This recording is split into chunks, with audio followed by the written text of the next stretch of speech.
Existe uma frustração na vida intelectual que, olha, é quase universal. Sabe aquela situação de passar horas lendo um texto super complexo, linha por linha talvez, até usando aqueles marca-textos de várias cores diferentes, só para perceber que no exato momento em que o livro é fechado, a mente simplesmente dá um branco total. Nossa, sim. É como se as palavras tivessem literalmente evaporado no ar no instante em que a capa do livro bateu. E o mais cruel dessa experiência toda é que durante a leitura em si, a gente tem uma sensação genuína e muito reconfortante de que o conhecimento está sendo absorvido, né? Exatamente. Parece que o cérebro diz, pode deixar, a mensagem foi captada. Pois é. A fluência da leitura, o fato de os olhos correrem ali suavemente pela página, acaba enganando o cérebro de um jeito muito profundo. Cria aquela falsa impressão de que entender o que o autor escreveu é a mesma coisa que gravar a informação na memória. É um engano monumental. E é justamente esse engano que é o foco da nossa análise de hoje. Nós vamos explorar uns conceitos muito interessantes detalhados no capítulo 8, princípio 5 do nosso material base, que trata de um conceito chamado recuperação. Isso. A recuperação é basicamente a prática imperativa de forçar a mente a testar a si mesma como a principal ferramenta de aprendizado. E a premissa fundamental que a gente vai desconstruir aqui serve quase como um golpe no nosso ego cognitivo, porque o cérebro humano é um péssimo juiz de como ele próprio aprende. Ah, terrível! Por padrão, a mente sempre vai preferir a ilusão do conforto em vez da realidade do esforço. E é isso que leva milhares de estudantes e profissionais a adotarem estratégias de estudo que são, assim, espetacularmente ineficientes. A galera desperdiça centenas de horas de potencial à toa. Com certeza. A promessa que a gente faz logo no início desse mergulho é bem ambiciosa, mas as fontes que a gente tem trazem evidências irrefutáveis. Até o final dessa nossa discussão, a forma como quem nos ouve absorve informações, seja para um projeto gigante no trabalho, por uma prova decisiva na faculdade ou só por curiosidade intelectual mesmo, vai mudar de maneira definitiva.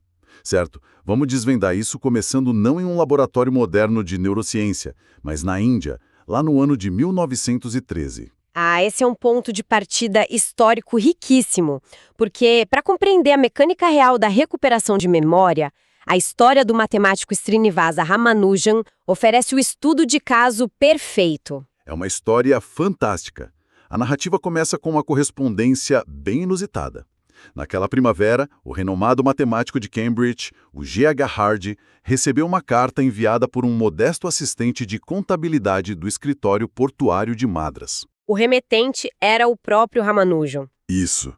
E essa carta, cara, trazia dezenas de teoremas e asserções matemáticas com uma complexidade tão absurda, uma estrutura tão bizarra, que o primeiro instinto do Hardy foi simplesmente descartar tudo. Ele achou que era a piada de um excêntrico qualquer. Até porque receber cartas de amadores com supostas descobertas revolucionárias era uma rotina super tediosa para alguém da estatura do Hardy, sabe? Mas a diferença nesse caso específico estava na estrutura profunda daquelas equações. Tinha um padrão ali que desafiava a compreensão imediata. Exato, as fórmulas simplesmente não saíam da cabeça do Hardy. E depois de passar horas ali num escrutínio solitário, ele chamou um colega do mesmo gabarito para tentar provar matematicamente aquelas asserções. E a conclusão que os dois chegaram foi espetacular, né? Muito. O próprio Hardy admitiu que as fórmulas precisavam ser verdadeiras. Porque se elas fossem falsas, nenhum ser humano teria imaginação suficiente para inventar aquilo do zero absoluto. E o detalhe mais estarrecedor de tudo isso é que o Ramanujan afirmava, na própria carta, não ter nenhuma instrução universitária formal. Nenhuma. Zero. Todo aquele conhecimento insano surgiu de investigações completamente solitárias. O que é fascinante aqui é o método brutal que o levou a esse nível de genialidade, principalmente quando a gente considera as restrições bem severas do contexto dele. O Ramanujan era um jovem pobre, vivendo no sul da Índia, totalmente isolado dos grandes centros matemáticos europeus. O acesso dele a materiais acadêmicos de ponta era praticamente inexistente, né? Praticamente nulo. A base do conhecimento dele veio de um livro muito específico do matemático George Shoebridge Kerr. E o curioso é que esse livro do Kerr seria considerado tipo um pesadelo pedagógico para os padrões de hoje. Não era um livro didático com aquelas explicações amigáveis e deduções passo a passo. Longe disso. Era um compêndio super seco. Era basicamente uma lista interminável de milhares de teoremas matemáticos de vários campos, entregando apenas o resultado final. Faltava a receita do bolo. O livro só mostrava foto do bolo pronto. Essa analogia é perfeita. Nas mãos da grande maioria dos estudantes, um livro assim ia causar um abandono imediato. Mas a psicologia cognitiva moderna revela que essa aparente desvantagem do Ramanujan, essa ausência de um material mais mastigado, se transformou na sua maior vantagem cognitiva. Porque, sem os passos intermediários, ele era forçado a inferir, né? Ele tinha que deduzir e construir os caminhos lógicos por conta própria. Exatamente. Sem o caminho fácil, a mente dele trabalhava em dobro. Sabe o que isso me lembra? É a mesma sensação de pegar um daqueles quebra-cabeças impossíveis de 5.000 peças, mas sem a imagem na tampa da caixa para servir de guia. Nossa, pesadelo. E a situação dele era ainda mais extrema, porque ele precisava inventar o próprio formato das peças na mente dele para ver se os conceitos matemáticos se encaixavam naquele resultado final do livro. Ele não estava apenas lendo matemática, ele estava forjando a matemática dentro da própria cabeça. Involuntariamente, ao encarar aqueles resultados crus, o Ramanujan estava aplicando a forma mais intensa possível da prática da recuperação. Ele não ficava só confirmando o raciocínio de outra pessoa, ele gerava a informação de dentro para fora. E esse esforço massivo construiu redes neurais muito robustas, com certeza. De uma robustez incomparável. E o que ele fez, guiado pela necessidade de sobrevivência intelectual, a ciência aponta que todos nós deveríamos adotar de forma metódica e intencional. É bem nesse ponto que a pesquisa moderna entra para validar a história. As nossas fontes trazem um estudo paradigmático liderado pelos psicólogos Jeffrey Karpik e Janelle Blunt. Eles decidiram testar empiricamente qual estratégia de estudo realmente cria memórias duradouras. O experimento que eles desenharam foi implacável. Eles dividiram grupos de estudantes e deram para todos a mesmíssima quantidade de tempo e o mesmo texto sobre ciências para estudar. A genialidade do estudo, na minha opinião, está na divisão das estratégias. O primeiro grupo fez o que muita gente faz quando está sem tempo. Revisou o texto apenas uma vez. Clássico. O segundo grupo adotou aquela tática favorita dos perfeccionistas. A revisão repetida. Ler um material várias vezes até o tempo acabar. O terceiro grupo focou na criação de mapas conceituais elaborados. Ficaram desenhando diagramas com as ideias do texto sempre ali à vista. E o quarto grupo aplicou a técnica da rememoração livre, ou seja, ler o material, fechar o livro e encarar o desconforto gigantesco de uma folha em branco, forçando a mente a lembrar o máximo possível. E a ironia cruel revelada pelo estudo ocorreu antes mesmo da avaliação final. Os pesquisadores pediram que os participantes estimassem qual seria o desempenho deles na prova. A percepção dos alunos estava completamente invertida. Totalmente. A crença generalizada era de que o grupo da revisão repetida, a galera que releu o texto até cansar, ia dominar a prova. E os próprios integrantes do grupo da rememoração livre, aqueles que sofreram na frente da folha em branco tentando lembrar, estavam convictos de que tirariam as piores notas. Mas o resultado real implodiu essas expectativas. Na avaliação final sobre a compreensão e retenção do texto, o grupo da rememoração livre simplesmente esmagou a concorrência. Esmagou mesmo.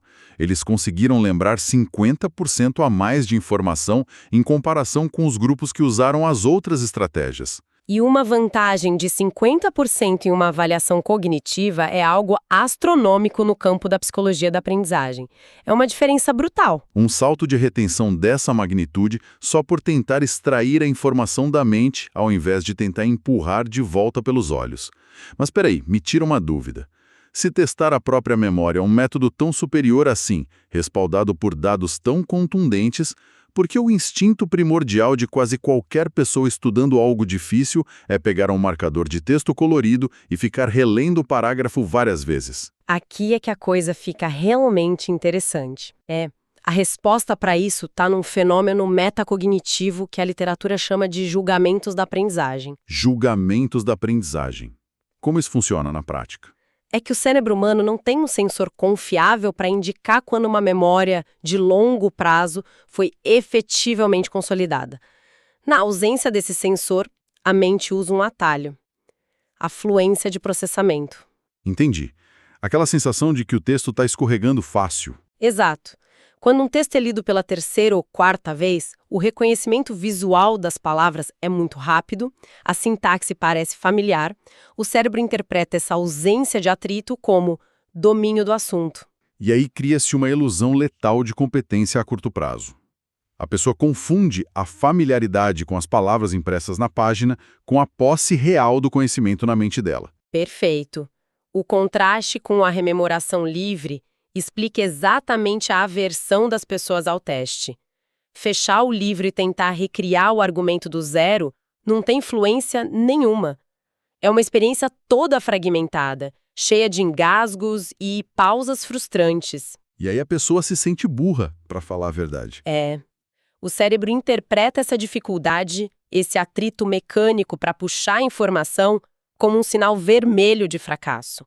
As pessoas fogem do autoteste porque acreditam de forma totalmente errada que não estão prontas para ele ainda. Então a vontade de reler o material, mais uma vez, é só uma busca pelo conforto psicológico da fluência. Com certeza. E um experimento adicional do próprio Karpik, abordado nas fontes, crava isso perfeitamente.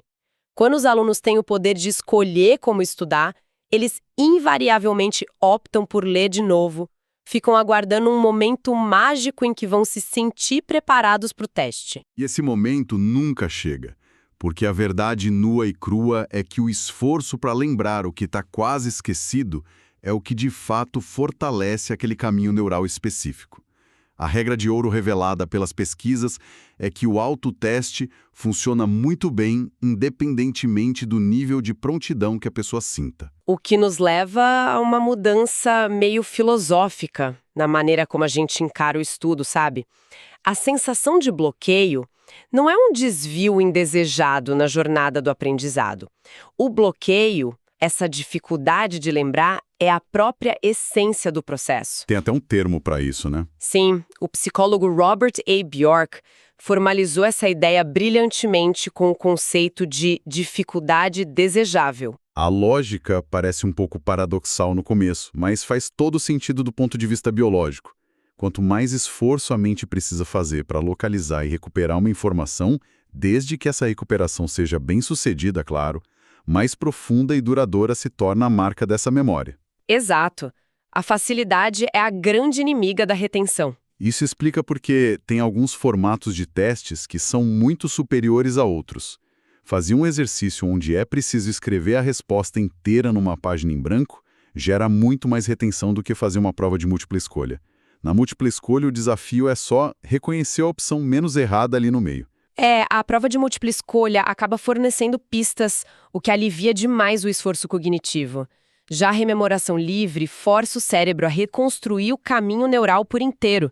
Isso consolida o aprendizado de uma maneira muito mais estrutural. Tem um exemplo muito bom nas fontes sobre isso. É o caso do Benny Lewis, aquele sujeito conhecido por aprender idiomas em tempo recorde fazendo imersões brutais. A abordagem dele é radical. Muito.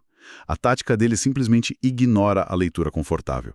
Ele começa a falar com nativos desde o primeiro dia de aprendizado. Dá para imaginar o pânico cognitivo disso. Nossa, o suar frio. Total. Tentar buscar uma palavra simples, tipo pão ou água, no meio de uma conversa real com um falante nativo que está ali esperando a resposta, gera um estresse mental imenso. Mas é justamente essa agonia mental aguda de resgatar aquela palavra específica que faz o cérebro marcar aquilo como uma informação vital para a sobrevivência social. A palavra fica gravada de forma muito mais agressiva do que se ele ficasse lendo passivamente 30 vezes numa lista de vocabulário no conforto de casa. Se conectarmos isso com o panorama geral da estruturação da memória, a gente percebe a importância vital do tempo nessa equação. Introduzir um espaçamento, tipo um atraso intencional, entre o momento em que a informação é adquirida e o momento em que a recuperação é tentada, é o que garante a presença do atrito. Como assim? Pode explicar melhor essa parte do atraso? Claro, é que se o teste ocorrer, sei lá, 5 segundos após a leitura, a informação ainda está flutuando ali na memória de trabalho. A recuperação é instantânea e, por causa disso, o benefício de longo prazo é praticamente mínimo. A dificuldade não existe. Ah, entendi. Mas aí surge uma dúvida inevitável sobre os limites dessa tática. Existe um ponto em que essa dificuldade desejável cruza a linha e vira uma dificuldade puramente destrutiva. Tipo, levando essa lógica do atraso ao extremo, se o tempo de espera for tão longo que a mente dá um apagão absoluto e a informação desaparece, o esforço ainda gera resultado? É uma ótima pergunta e a pesquisa aponta limites muito claros para esse mecanismo. O efeito cessa quando o esquecimento é total. Se a espera for medida em meses, após um contato superficial, a trilha neural se dissolve e a tentativa de recuperação fracassa totalmente, resultando em puro tempo perdido. O famoso dar com a cara na porta. Isso. A maestria da dificuldade desejável reside em encontrar a janela crítica onde a memória começou a decair, o que torna o resgate trabalhoso e desafiador, mas ainda não desapareceu a ponto de tornar o sucesso impossível. O segredo é resgatar a memória bem na beira do precipício do esquecimento. Que imagem forte. Agora, a discussão até aqui focou muito na consolidação de memórias e informações que a pessoa já leu. Mas as nossas fontes exploram uma fronteira do aprendizado cognitivo que, sinceramente, parece desafiar a própria flecha do tempo. A ideia de que se submeter a um teste pode turbinar a capacidade de aprender algo que a pessoa ainda nem estudou. É muito louco isso, né? Tentar resolver o problema antes que qualquer teoria seja ensinada. Exato. A literatura científica batizou esse fenômeno de efeito futuro do teste. É uma inversão completa daquela pedagogia tradicional que dita que o teste é meramente a régua que mede a compreensão de um material já ministrado. E os experimentos demonstram que lutar contra um problema cuja solução é totalmente desconhecida prepara e fertiliza o terreno neurológico para quando a verdadeira resposta for apresentada depois. Sabe o que isso me lembra? É como se o cérebro operasse como uma empreiteira, construindo uma rodovia super complexa e pavimentada para um edifício que ainda não foi sequer desenhado pelos arquitetos. Como assim? Desenvolve essa ideia. O destino da estrada, que seria a resposta correta, ainda não existe na mente. Mas no ato de lutar contra o problema, de tentar deduzir a resposta e falhar miseravelmente, os maquinários cerebrais já rasgam a terra e abrem o caminho. Horas ou dias depois, quando a solução real é finalmente explicada num livro ou numa palestra, a rodovia neurológica já está pronta e asfaltada. Isso permite que a nova informação chegue ao centro de compreensão a 200 km por hora. Essa analogia é perfeita. E o mecanismo neurológico por trás dela envolve o nosso sistema de atenção seletiva. Ao esbarrarem um problema insolúvel durante um pré-teste, a mente é alertada para uma lacuna de conhecimento que precisa ser preenchida urgente. O cérebro fica alerta. Isso, ele ajusta o seu radar de forma totalmente subconsciente. Mais tarde, durante uma leitura que de outra forma seria tediosa e daria sono, assim que os componentes da resposta surgem no texto, os centros de atenção simplesmente disparam. A mente captura o conceito instantaneamente porque o reconhece como a peça que faltava para curar aquela frustração gerada pelo pré-teste. Então, o que tudo isso significa? A conclusão lógica destrói o modelo passivo de educação. Testes, provas, simulados e até o simples ato de olhar para o teto tentando lembrar de uma conversa não são termômetros avaliativos. Eles não medem a febre. Eles são o próprio antibiótico. O ato de testar é a própria engrenagem que produz a memória de longo prazo. E compreender a biologia por trás disso é muito libertador. Só que a aplicação irrestrita dessa filosofia esbarra em uma barreira que é bem intransponível: o volume gigantesco de informação do mundo moderno. Hoje, o nosso acesso ao conhecimento humano é infinito. É um oceano de dados. E se forçar a mente a recuperar informações é um processo denso, que é lento e doloroso, se torna humanamente impossível aplicar a dificuldade desejável em cada parágrafo de cada artigo lido na internet, concorda? Com certeza. O desafio prático, então, passa a ser o filtro do conhecimento.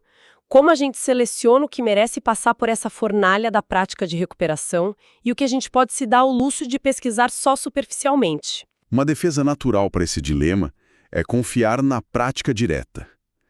A execução constante de uma habilidade no mundo real atua como uma espécie de processo seletivo darwiniano das ideias. A própria necessidade vai ditar a recuperação, como acontece com os idiomas, né? Perfeito. O vocabulário estrangeiro, usado rotineiramente no trabalho, vai ser recuperado e fortalecido organicamente.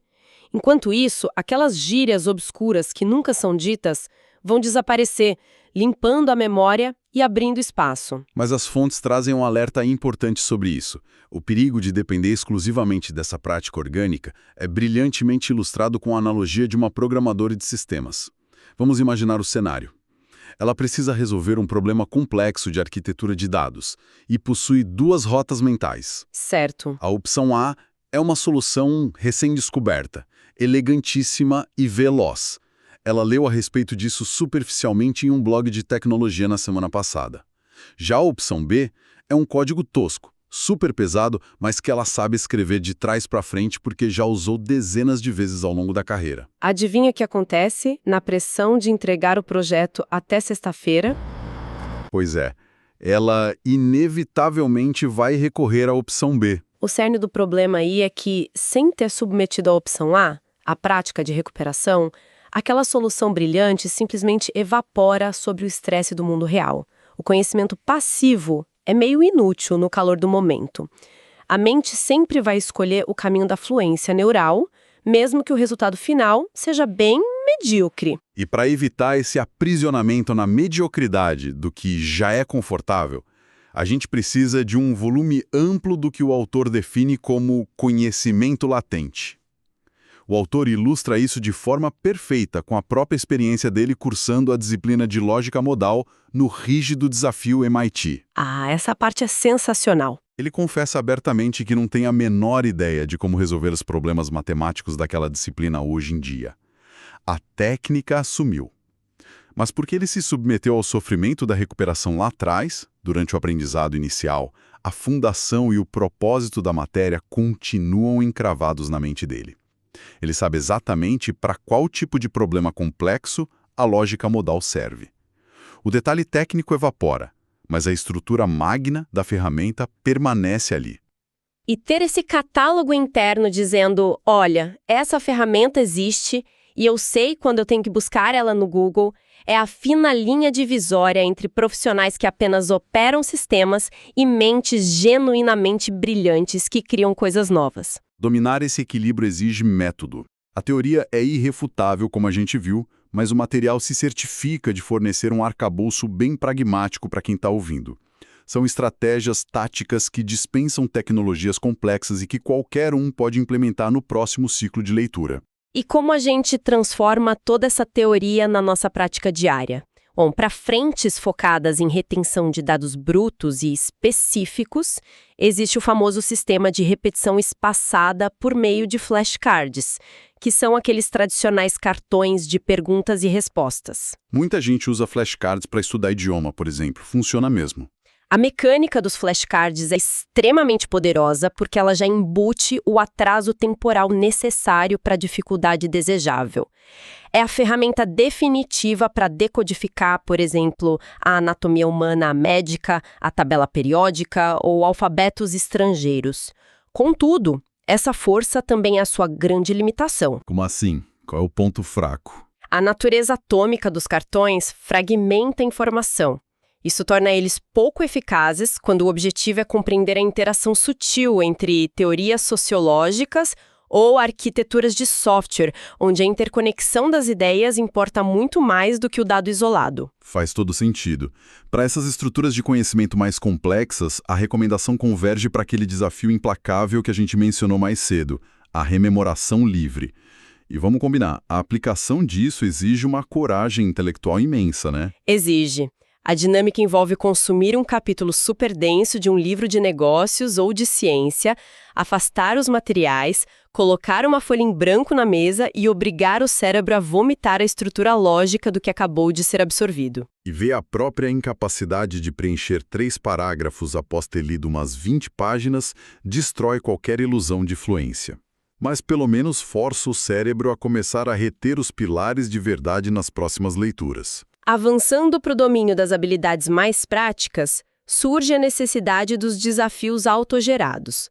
Quando a leitura envolve campos baseados na criação e não na mera memorização, como engenharia de software ou design estrutural, o leitor simplesmente não pode avançar por 100 páginas sem testar o atrito. O que seria testar o atrito nesses casos? A tática envolve pausar constantemente a leitura para arquitetar um microprojeto, tipo um quebra-cabeça projetado por você mesmo, que exige a aplicação daquele novo conceito abstrato em um ambiente simulado.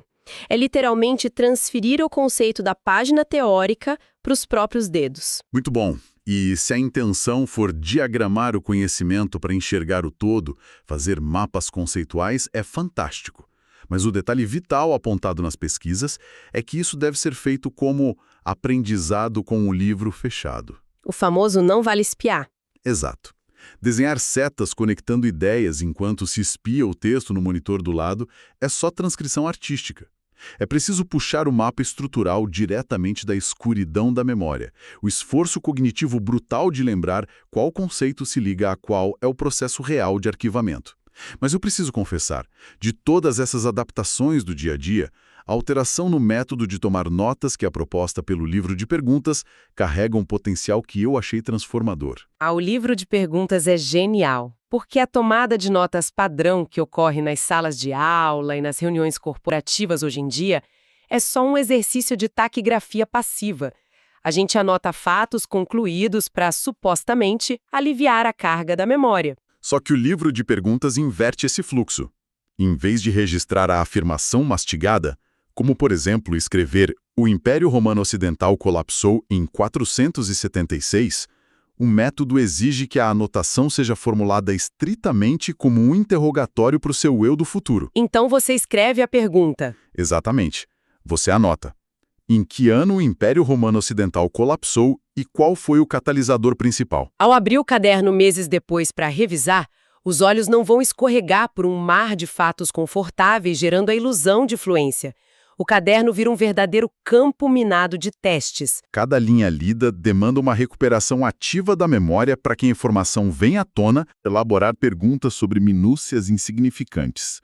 O foco deve ser forçar a mente a sintetizar e questionar as macro-ideias de cada sessão. Avaliando todos esses estudos e dados que a gente discutiu, aquela figura mítica do gênio que aprende por osmose perde bastante o seu misticismo e acaba revelando a fundação mecânica de muito atrito e muito suor cognitivo subjacente. A história demonstra que as mentes que empurraram a humanidade para frente utilizavam essas táticas de recuperação de forma quase instintiva. O Benjamin Franklin, por exemplo. Ele aprimorou a famosa clareza retórica dele, submetendo a si mesmo à recuperação constante. Ele lia artigos inteiros do jornal intelectual The Spectator e, dias depois, forçava-se a reconstruir os argumentos completos usando só a própria memória. E depois ele comparava com o original para encontrar falhas na própria lógica. E tem também a cientista e pensadora do século XIX, Mary Somerville. Ela enfrentava uma restrição física bem literal, a falta de velas disponíveis para continuar estudando os tomos densos de álgebra e física durante a noite. Imersa na escuridão do próprio quarto, ela contornou a limitação visual, recriando, sustentando e resolvendo teoremas analíticos super complexos, usando estritamente a própria arquitetura mental. Que loucura!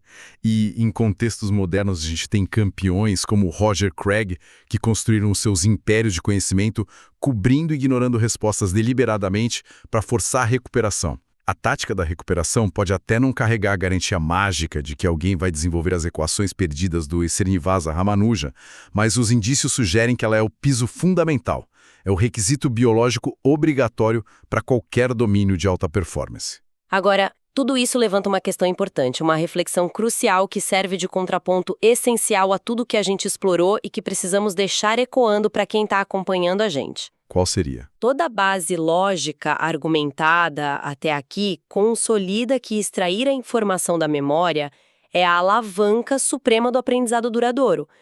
Contudo, Essa extração hercúlea é apenas o primeiro movimento de um ciclo complexo de cognição. O que acontece na arquitetura neural se a resposta que a gente consegue extrair do fundo da mente, depois de todo o esforço e dificuldade desejável, for factualmente incorreta? Nossa, o cenário aí ganha contornos de risco agudo. Uma mente submetida a sessões rigorosas e constantes de autoteste, aplicando todas as táticas do caderno de perguntas e da rememoração livre, mas que opera num vácuo de verificação isolada da realidade externa, encontra um perigo muito sombrio.